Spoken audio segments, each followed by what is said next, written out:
हिंदी पत्रकारिता दिवस आज। मुख्यमंत्री पुष्कर सिंह धामी ने मीडिया प्रतिनिधियों को दी बधाई। कहा, लोकतंत्र के चौथे स्तंभ के रूप में पत्रकारिता कर रही विभिन्न क्षेत्रों में महत्वपूर्ण कार्य।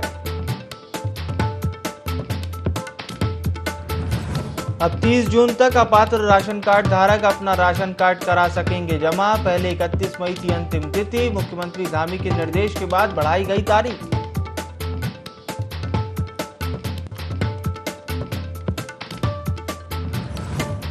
भारतीय जनता पार्टी ने एक बार फिर से किया हैरान। राज्यसभा के लिए उत्तराखंड से डॉक्टर कल्पना सैनी को बनाया प्रत्याशी। उत्तराखंड सरकार के पिछड़ा आयोग की अध्यक्ष हैं डॉक्टर कल्पना सैनी।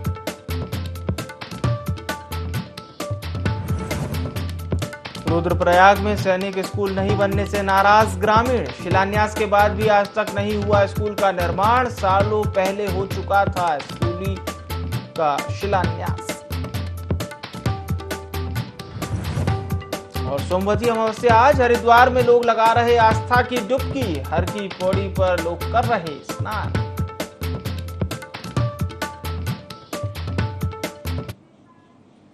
नमस्कार, देवभूमि लाइव में आप सभी का बहुत स्वागत है। मैं हूं विवेक पांडे, आपके साथ खबरें उत्तराखंड की। और देहरादून से खबरों की शुरुआत हम करेंगे और आप तक जानकारी भी पहुंचाएंगे। देहरादून से ये खबर है, बीजेपी से राज्यसभा के लिए डॉक्टर कल्पना सैनी को प्रत्याशी बनाया गया है। वर्तमान में डॉक्टर कल्पना उत्तराखंड सरकार के पिछड़ा आयोग की अध्यक्ष की जिम्मेदारी संभाल रही हैं। गौरतलब है कि बीजेपी ने 10 नाम केंद्रीय संगठन को पैनल के रूप में भेजे थे, लेकिन अचानक से एक नया नाम आने के बाद बीजेपी ने सभी को एक बार फिर से चौंका दिया। पैनल में भेजे गए सभी नाम राज्य के बड़े नेता और सालों से संगठन में काम कर रहे नेताओं के थे, लेकिन एक बार फिर अप्रत्याशित रूप से बीजेपी ने नए नामों को भेजकर सभी को हैरान कर दिया है।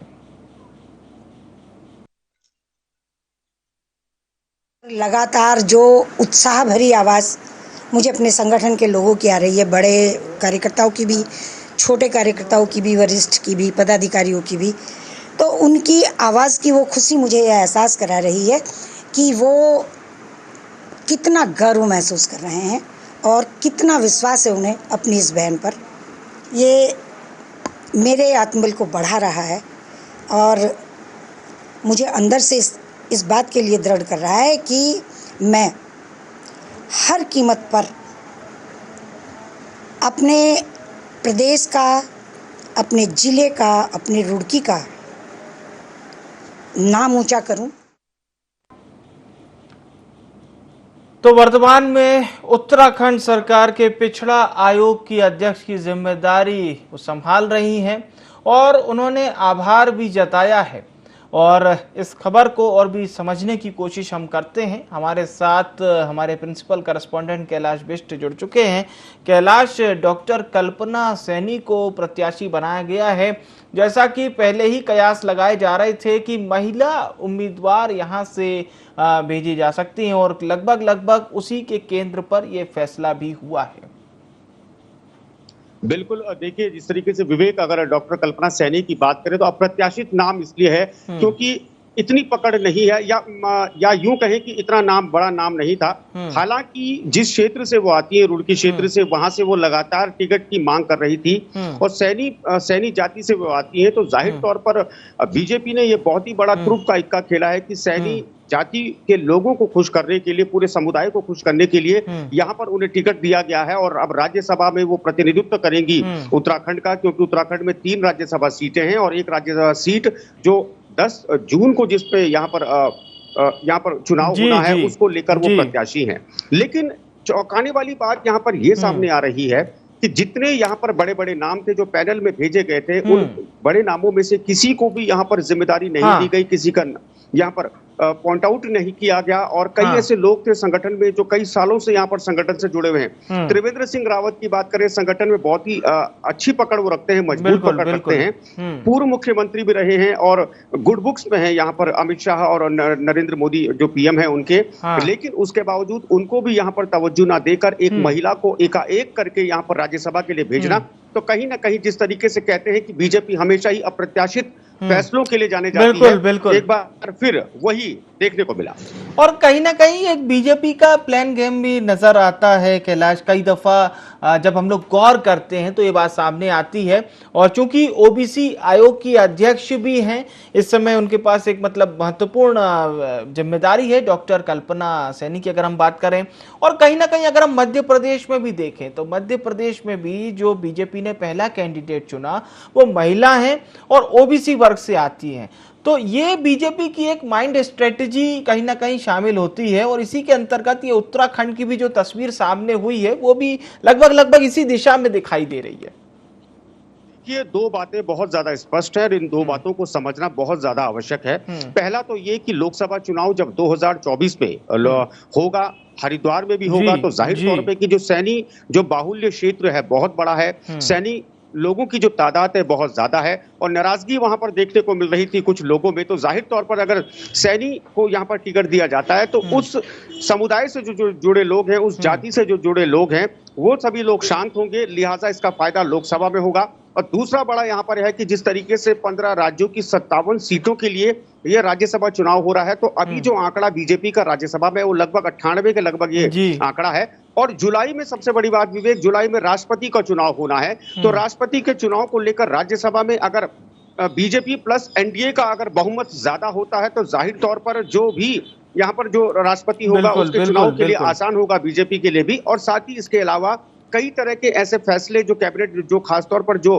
कानून बनते हैं उसको लेकर भी, क्योंकि अपर हाउस है और अपर हाउस में अगर आपकी तादाद ज्यादा है तो उन कानूनों को बनाने में किसी तरह की कोई दिक्कत पेश नहीं आती। बिल्कुल बने रहिएगा कैलाश हमारे साथ, अगली खबर पे भी आपका रुख करेंगे। मुख्यमंत्री पुष्कर सिंह धामी के निर्देशानुसार अपात्र को ना और पात्र को हां अभियान के अंतर्गत अपात्र राशन कार्ड धारकों को अपना राशन कार्ड समर्पित किए जाने की समय अवधि को 31 मई 2022 से बढ़ाकर 30 जून 2022 कर दिया गया है। यह जानकारी देते हुए आयुक्त खाद्य नागरिक आपूर्ति सचिव कुर्वे ने बताया कि वर्तमान में अपात्र को ना पात्र को हां अभियान के अंतर्गत अपात्र राशन कार्ड धारकों को अपना राशन कार्ड समर्पित किए जाने के लिए 31 मई 2022 तक का समय निर्धारित किया गया था, जिसे बढ़ाकर 30 जून 2022 कर दिया गया है।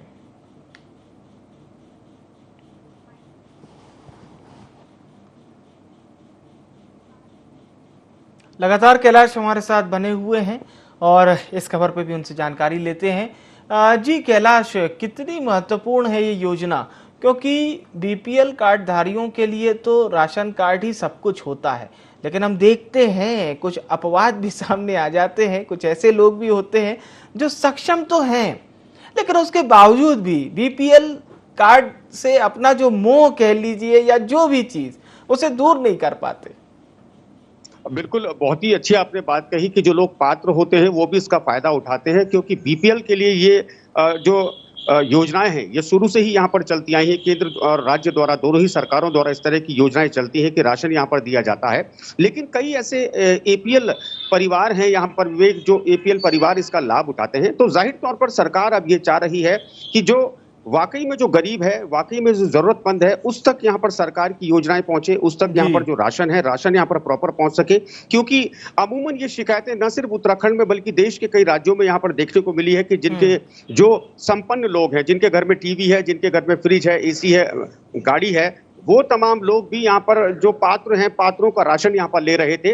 तो कहीं ना कहीं इस वक्त उत्तराखंड सरकार संजीदा यहाँ पर नजर आई और उत्तराखंड सरकार ने साफ तौर पर ये निर्देश दिया कि जितने भी यहाँ पर जो पात्र हैं, पात्रों तक ही राशन ये सुविधाएं पहुंच सके। जो अपात्र है उनको ये राशन ना मिले, उनको ये सुविधाएं ना मिले। और एक निर्देश जारी किया गया था मुख्यमंत्री पुष्कर सिंह धामी द्वारा और 31 मई इसकी तारीख मुकर्रर की गई थी। लेकिन अब क्योंकि यहाँ पर लोगों में आपाधापी है, कई लोग यहाँ पर, कोई लोग बाहर हैं, कोई लोग इधर उधर हैं, तो जाहिर तौर पर 31 मई तक ये पॉसिबल नहीं था कि जो अपात्र हैं वो अपने राशन कार्ड जमा कर सके।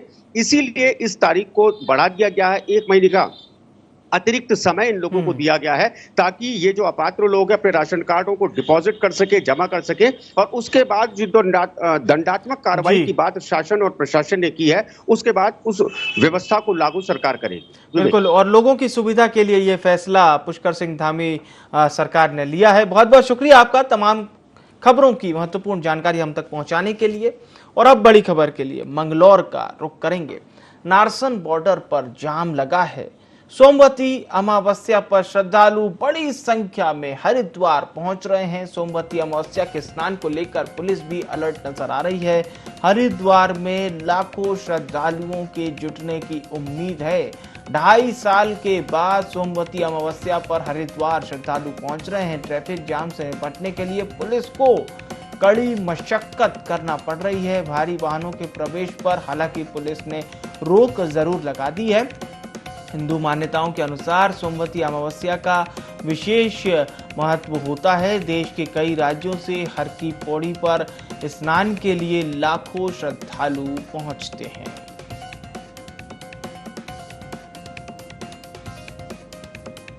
तो फिलहाल जाम की स्थिति को देखते हुए पुलिस प्रशासन के भी पसीने छूट रहे हैं व्यवस्था को दुरुस्त करने के लिए।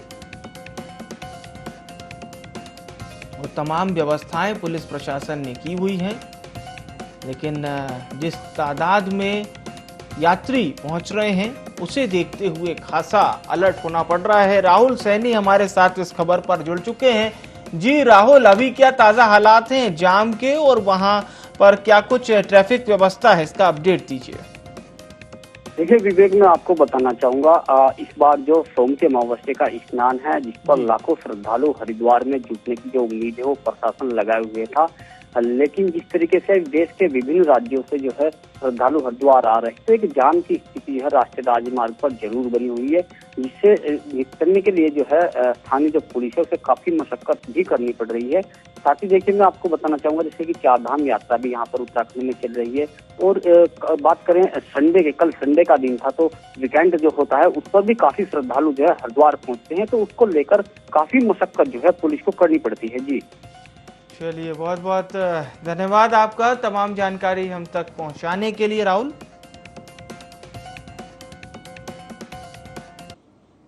मुख्यमंत्री पुष्कर सिंह धामी ने हिंदी पत्रकारिता दिवस पर सभी मीडिया प्रतिनिधियों को शुभकामनाएं दी। हिंदी पत्रकारिता पर जारी अपने संदेश में मुख्यमंत्री ने कहा कि लोकतंत्र के चौथे स्तंभ के रूप में पत्रकारिता देश की राजनीतिक, आर्थिक, सामाजिक, सांस्कृतिक आदि विभिन्न क्षेत्रों में महत्वपूर्ण भूमिका निभा रही है। स्वतंत्रता आंदोलन में हिंदी पत्रकारिता की महत्वपूर्ण भूमिका रही है। हिंदी पत्रकारों ने समाज में जन जागरूकता के प्रसार में भी महत्वपूर्ण योगदान दिया है। उन्होंने कहा कि आधुनिक सूचना तकनीकी और सोशल मीडिया के वर्तमान दौर में हिंदी पत्रकारिता के समक्ष नई चुनौतियों के साथ ही इसकी प्रासंगिकता भी बढ़ी है।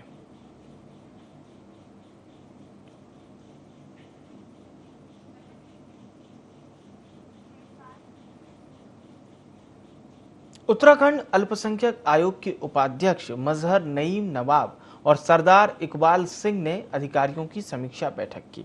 उन्होंने सभी विभागों के अधिकारियों से जानकारी ली, जिस पर कुछ कर्मचारियों के पास सटीक उत्तर नहीं मिला, वहीं कई अधिकारी नदारद रहे।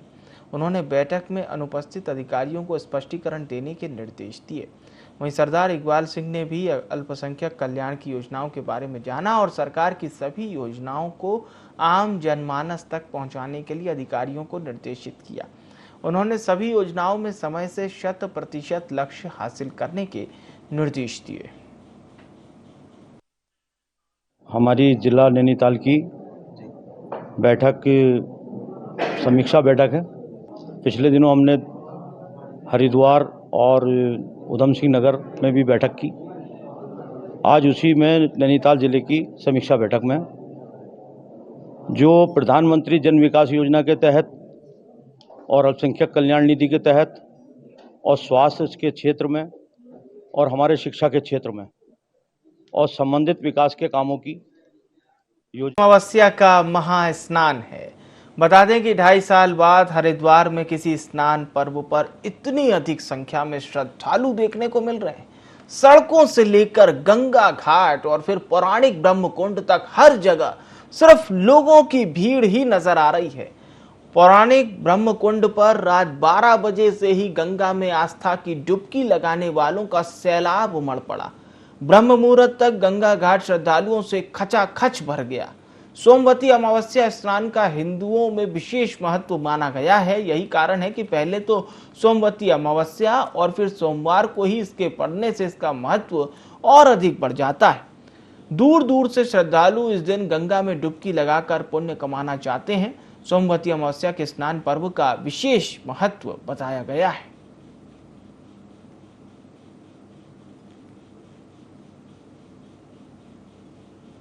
कोई भी अमावस्या सोमयुक्ता हो जाएगी, अर्थात सोमवार के दिन अमावस्या पड़ेगी, उसको सोमवती अमावस्या कहते हैं।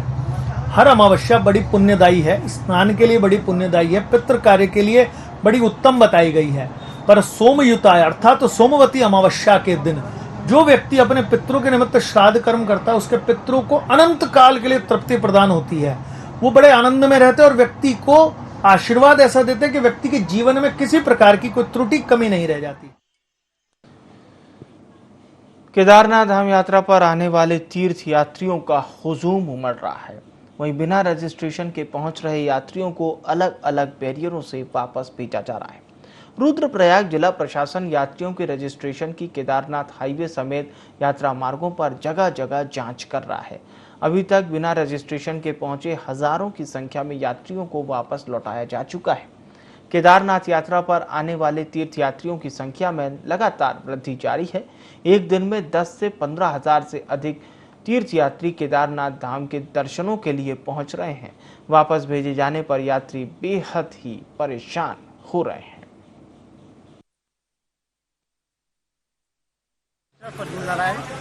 मैं चारों धाम की यात्रा में आया हूँ और मैं इधर यात्रा करने जा रहा हूँ, तो यहाँ के साहब लोग ऑनलाइन जो बुकिंग मेरी रजिस्ट्रेशन है उसके लिए रुकावट कर दिए, क्योंकि मैं कई जगह से आया हूँ, उनमें कोई रुकावट नहीं है। यहाँ आज 4 घंटे से हम लोग फंसे हैं। 70 आदमी 80 आदमी है यहाँ पे, हम लोग 2 गाड़ी निकाल और साहब को बोल रहे हैं कि हम लोग परेशान है, हम लोग को नहीं मालूम था। साहब का कहना है कि डुप्लीकेट है और अगर डुप्लीकेट होगा तो उधर से कैसे आगे पास हो जाए। देखिए सर, गाइडलाइंस क्लियर है कि रजिस्ट्रेशन करा कर ही आए और जिस दिन आपका रजिस्ट्रेशन है उसी दिन आप यात्रा करें। और सभी श्रद्धालुओं से जो बाहरी राज्यों से आ रहे हैं या अन्य जगहों से आ रहे हैं उनको मैं ये अनुरोध करूँगा कि आप प्रॉपर रजिस्ट्रेशन करा के और जिस डेट पे आपकी रजिस्ट्रेशन की तिथि है मंदिर जाने की उसी दिन ट्रैवल करें। और अब बड़ी खबर लक्सर से मिल रही है। रुड़की रोड पर सड़क हादसा हुआ है। एक गाड़ी ने बाइक सवार 2 युवकों को टक्कर मार दी। टक्कर लगने से दोनों युवक घायल हो गए। दोनों युवकों की हालत गंभीर बताई जा रही है। टक्कर लगने के बाद ड्राइवर गाड़ी लेकर वहां से फरार हो गया। सूचना मिलने पर पहुंची पुलिस ने घायलों को 108 की मदद से अस्पताल भिजवाया। फिलहाल पुलिस मामले की जांच में जुट गई है।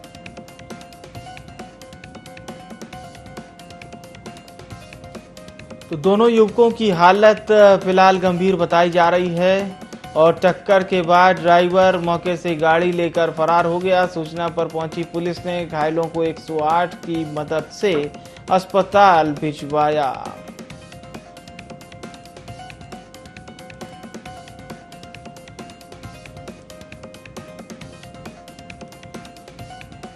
तो ये हादसा हुआ है लक्सर में।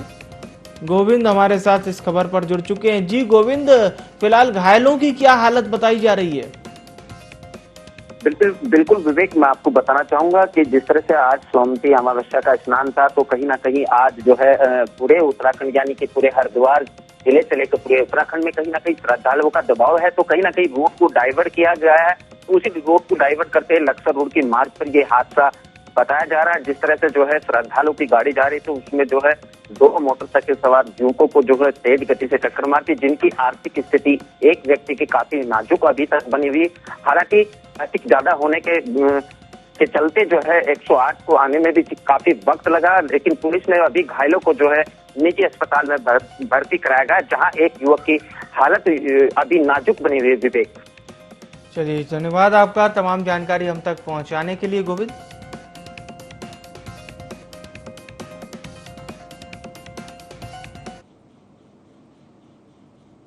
और चलिए अब रुक करेंगे खबरों की ओर। चंपावत में यूं तो उपचुनाव की जंग जारी है, लेकिन बारकोट में पालतू कुत्ते और तेंदुए के बीच जबरदस्त भिड़ंत हो गई। घटना का वीडियो सीसीटीवी में रिकॉर्ड हो गया। अब सोशल मीडिया में ये वीडियो वायरल हो रहा है, जहां पालतू कुत्ते ने तेंदुए को गंभीर रूप से घायल कर दिया। जी हां, आप बिल्कुल सही सुन रहे हैं। और इस तरह से धराशायी कर दिया तेंदुए को, जिसके बाद उसे अपनी जान बचाना तक मुश्किल पड़ गई। अब वीडियो में दिख रहा है कि तेंदुआ जैसे ही शिकार के लिए कुत्ते पर झपटता है, कुत्ता तेंदुए पर ही बुरी तरह से टूट पड़ता है, जिसमें तेंदुए को अपनी जान बचानी भी मुश्किल हो जाती है। मौका मिलते ही जान का खतरा देख तेंदुआ वहां से भाग जाता है। इस पूरे घटनाक्रम का वीडियो सीसीटीवी कैमरे में कैद हो गया, जिसके बाद अब ये वीडियो सोशल मीडिया पर खूब वायरल हो रहा है।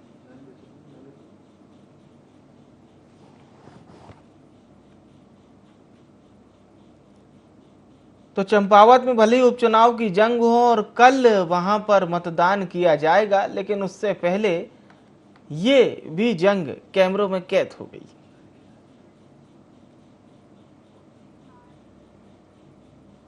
लालकुआं कोतवाली के बिंदु खत्ता में जमीनी मामले को लेकर मौके पर पहुंचे बिंदु खत्ता चौकी इंचार्ज मनोज कुमार और अधिवक्ता एसडी जोशी के बीच विवाद खड़ा हो गया।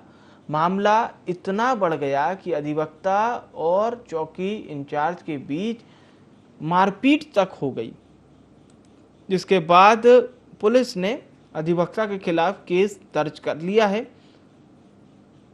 इसके बाद बड़ी संख्या में अधिवक्ता यहां पर पहुंचे और साथ ही साथ केस वापस लेने की भी मांग की है। और पुलिस ने अब मामले को बढ़ता देख कोतवाली में एकत्र भीड़ को भी वहां से हटाया।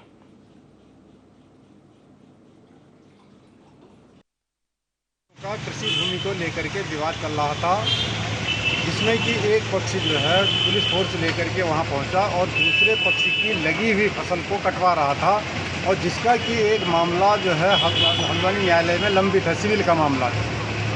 तो उन्होंने ये कहा, जो है एडवोकेट वहाँ पर पहुँचे एसडी जोशी, और उन्होंने ये कहा कि आप इसमें जो है जो दखल मत दीजिए, ये मामला आगे चल रहा है। तो इतना कहना कि जो पुलिस ने उनके साथ जो अभद्रता की और मारपीट। बिंदु खत्ता चौकी इंचार्ज एक शिकायती पत्र की जांच में घटनास्थल पर गए थे। वहां दोनों पक्ष पहले से लड़ाई झगड़ा होने की आशंका थी, जिसके मद्देनजर काफ़ी फोर्स भी लेके गए थे। इसी उपरांत कुछ लोग, अन्य लोग, 4-5 लोग जिनका उस विवाद से कोई मतलब नहीं था, है ना, वहां आए और पुलिस के साथ हाथापाई करने लगे, जिसके संबंध में अभियोग पंजीकृत किया जा रहा है और आवश्यक कार्रवाई की जा रही है। जोशीमठ की विश्व प्रसिद्ध फूलों की घाटी पर्यटकों के लिए 1 जून से खुलने जा रही है। यहाँ पर 516 से अधिक प्रजाति के फूल पाए जाते हैं। इसे लेकर नंदा देवी राष्ट्रीय पार्क तैयारियों में लग गया है। सर्दियों में भारी बर्फबारी के चलते फूलों की घाटी जाने वाले कई रास्ते भी टूट गए थे। 2 जगहों पर बीच में ग्लेशियर भी आते हैं। बर्फ काटकर रास्ते बना दिए गए। कई जगहों पर लकड़ी के अस्थायी पुल बनाए गए हैं। 31 जून तक सभी व्यवस्थाएं पूरी कर दी जाएंगी।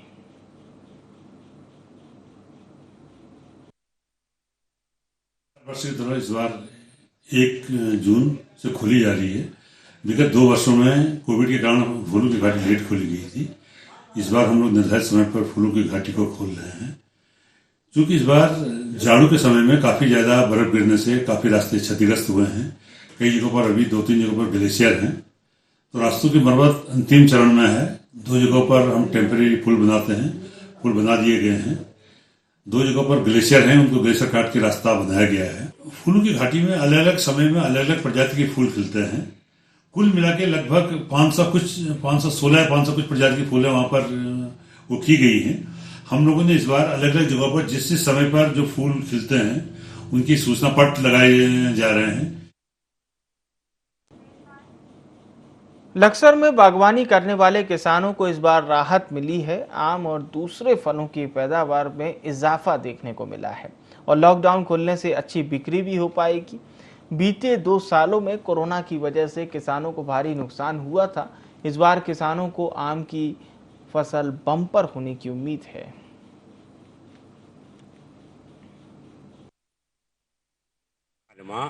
इतने 2 साल से तो पिछले आ रहा है। इन 2 सालों में तीसरे साल में कुछ उम्मीद पड़ रही कि लॉकडाउन नहीं है, और दूसरी बात जो है ना सुख शांति है, और शांति की बजाय माल भी अच्छे बने हुए हैं। और फिलहाल के लिए देवभूमि लाइव में इतना ही। मुझे आने विवेक को दीजिए इजाजत। नमस्कार।